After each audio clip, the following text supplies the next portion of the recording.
Hello, मैं Anil sir bio class से कल आपको पेरेन्काइमा जो है सिंपल कम्प्लेक्स सिंपल का परमानेंट टिश्यू का बताया था। आज है कोलेनकाइमा। ये कोलेनकाइमा का देखिए डायग्राम है। और पेरेन्काइमा और कोलेनकाइमा में क्या अंतर है कि इसमें इंटरसेलुलर स्पेस आपको कहीं नहीं मिलेगा और इसमें सेंट्रल वैक्यूल मिलेगा, साइटोप्लाज्म है, न्यूक्लियस है और इंटरसेलुलर स्पेसेज स्मॉल है। और इसमें जो सेल वॉल है thickening of cellulose and pectin, ये सेलुलोज और पेक्टिन का बना होता है। तो ये डायग्राम हो गया। ये जो है आपको टीएस ऑफ कोलेनकाइमेटस सेल है। अब इसका देखिए character. This tissue is nucleated, मतलब इसमें केंद्रक रहेगा, इलोंगेटेड लंबा रहेगा, ओवेट अंडाकार रहेगा और पॉलीगोनल बहुभुजी रहेगा, जीवित रहेगा और वैक्यूलेटेड रहेगा। ये कैरेक्टर फर्स्ट है। Next character, the chloroplast is present and in the cell wall the cellulose and pectin are deposited and thickening persist. इसमें क्लोरोप्लास्ट पाया जाता है और इसकी जो कोशिका भित्ति होती है वह सेलुलोज और पेक्टिन के जमा होने के कारण मोटाई में वृद्धि हो जाती है।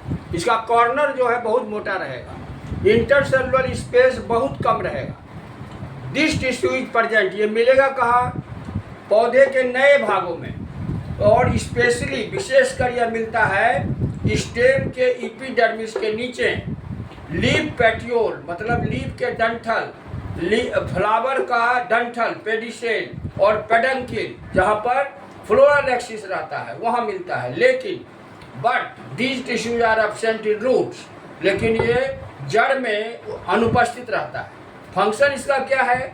It provides to mechanical help of plant, ये जो है पौधों को यांत्रिक सहायता प्रदान करता है। और दूसरा, व्हेन क्लोरोफिल आर प्रेजेंट दे यदि क्लोरोफिल उसमें मिल जाएगा तो it works on food formation, ये खाना बनाएगा। तो ये हो गया कोलेनकाइमा। अब आपको आइए इसका तीसरा स्कर्नकाइमा। स्कर्नकाइमा का देखिए डायग्राम क्या है, इसको कैसे पकड़िए।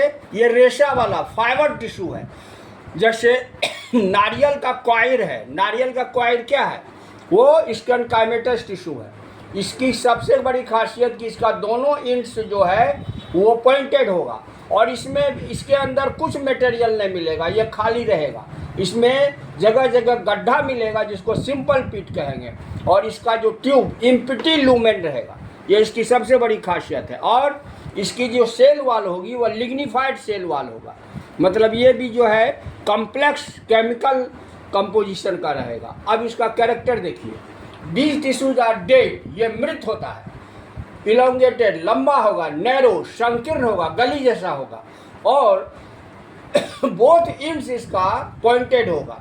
दी प्रोटोप्लाज्म आर नॉट प्रेजेंट, देखिए इसके अंदर जीव द्रव्य नहीं है और सेल वॉल जो है उस वह लिग्निन का बना होता है, इसलिए सेल वॉल मोटा होता है। सेल वॉल इतना मोटा हो जाता है कि इसके अंदर की कोशिका जो है उसमें कोई स्पेस नहीं बचता है। और ये मिलेगा कहाँ? इसका अक्रेंस कहाँ होगा? ये कॉर्टेक्स में मिलेगा, पेरिसाइकिल में मिलेगा और भस्कुलर बंडल जाइलम और फ्लोएम और कैम्बियम में मिलेगा।